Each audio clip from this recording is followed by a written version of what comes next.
குதிரை பந்தயம் நடக்க போது எல்லா குதிரைகளும் வந்தாச்சு. ஒரு குதிரைக்காரன் ஒரு குதிரையோட வரான். ஆனா அந்த குதிரைக்கு கடிவாளம் இல்லை. போட்டி ஆரம்பிக்க போகுது. அந்த குதிரை எல்லா குதிரைகளும் ஓடுது. அந்த குதிரைக்காரனோட குதிரை வெற்றி அடையுது.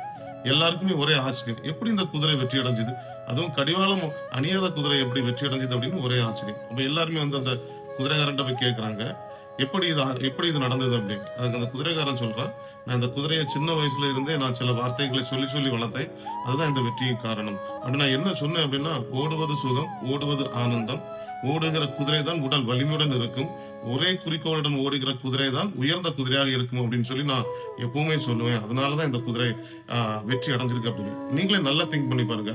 என்னைக்கு ஒரு குதிரை அனுபவமாக ஓடுகிறதோ அப்புறம் அந்த குதிரைக்கு எதற்காக கடிவாளம், என்னைக்கு ஒரு குதிரை ஆனந்தமாக ஓடுகிறதோ அதுக்கப்புறம் அந்த குதிரையை வெல்ல வேறு எந்த குதிரை.